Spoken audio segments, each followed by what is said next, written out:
Episode 9 of 2521 starts with Hee-do believing that Yi-jin is the one she's been speaking to online. Yi-jin is quick to point out he's not in Jeolmi, and is about to mention how it's Yu-rim, but her blank stare and urgent acts with her arms from afar sees him backtrack and claim it's all just a big coincidence. When she shows up back home, Hee-do communicates with Yu-rim online again, with the latter claiming she couldn't make it. Hee-do is still in the dark over who she's speaking to off course, screaming into her pillow and bemoaning her luck. Hee-do's mother, Jae-kyung, apologizes to her daughter for the comments she made on air. She claims she only made those as an anchor and not as Hee-do's mother. With the gold medal from the Olympics in hand, she makes a peace offering to her, which goes some way to mend the broken bridges between them. In the morning, Yu-rim sets out to try and make amends for her horrible behavior. She asks Yi-jin for help with this and, specifically, to keep lying for the next week or so. However, Hee-do is avoiding Yi-jin following what's happened, embarrassed over confessing her feelings. Yu-rim though, feeling guilty about the whole Injeolmi gig, doing her best to be nice to Hee-do. Ko-chang is worried about Yu-rim's family, who are still struggling following the loan incident. She encourages the whole team to show up with her for some food, including Hee-do.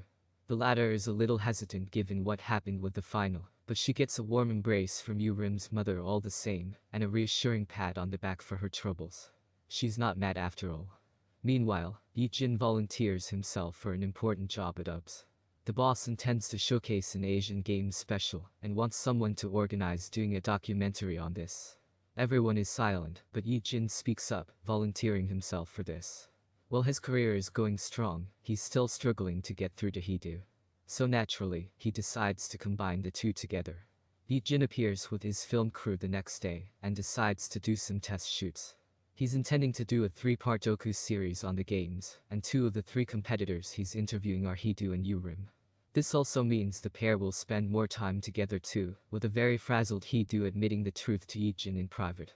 Hee-do admits she likes him and is confused about it, eventually admitting she hates him too.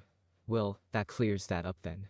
At school the next day, the students actively await their rankings on the bulletin board. Remember Yi-jin being ranked 320? Well, it turns out Jae-woong and Yu-rim are ranked 321 and 322.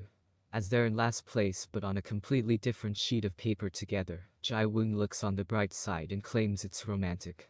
Back home, Yu-rim's mum tries to give her daughter a gift in the form of a mobile phone. She's uncomfortable, pointing out their dire financial situation, and imploring her mother to return it. After all, that's not going to help them pay back their debts. That night, Hee-do helps Yi-jin out of a tight situation. She lets him into her place to do his radio broadcast, given there's no one in. After saving his broadcast, the pair end up talking, and as they discuss the nature of their relationship, Yi-jin holds her arm just as Jae-kyung returns. Yi-jin is shocked when he realizes his boss is also Hee-do's mother, which brings up a conflict of interest. The thing is, Jae-kyung also points out how close he is to her daughter, which is in itself a conflict of interest too. She worries that it could affect Yi-jin's decision-making. After all, if it wasn't for Hee-do then he never would have approached the referee like he did. The next day at school, several kids start badmouthing Yu-rim in the toilets. They discuss her family finances and claim she only made the gold medal plea to try and get compensation for her family. Hee-do overhears, and lashes out at the girls, sticking up for Yu-rim. When the pair do talk outside, Yu-rim confesses the truth, and tells Hee-do that she is in Jeolmi. Yu-rim apologizes for being mean to her, admitting she didn't know she was RYDER 37 and lashed out at her. As they talk, Hee-do makes her promise never to do diving again, given how dangerous it is. The pair patch up their differences, apologizing to each other, and hugging it out. Off the back of this, any conflict between Hee-do and Yu-rim is gone and instead, the pair get along like a house on fire. Yi-jin is certainly taken aback, and given he's under pressure to try and spice up the show, he's surprised and tries to make the most of this. Eventually it comes time for the pair to do their shoots. Unfortunately, the director wants them to focus on the simultaneous touch as that's going to be the dramatic angle that they run with. The pair are a little uncomfortable about it, and after numerous takes of them both being cautious, Hee-do hurts her ankle. Yi-jin is furious when he finds out and confronts the director, pointing out that these sort of bouts result in the most amount of injuries. The director just wants the ratings to improve, but for Yi-jin, it's more about the well-being of the athletes, and Hee-do of course. As Yi-jin scoops up Hee-do, and then drives her onto the hospital, on the way they end up seeing a rainbow on the horizon. This is, of course, a sign linking back to how Hee-do viewed their relationship, something pretty and unique. As the pair talk about how they define their relationship, Yi-jin turns to Hee-do and tells her he doesn't need a rainbow. What they have is love. I love you, Hee-do. This week's episode slows down slightly to allow Hee-do and Rim to patch up their differences. It seems like we're no longer going to get their intense rivalry anymore, and I'd imagine that side of this show has now been finished.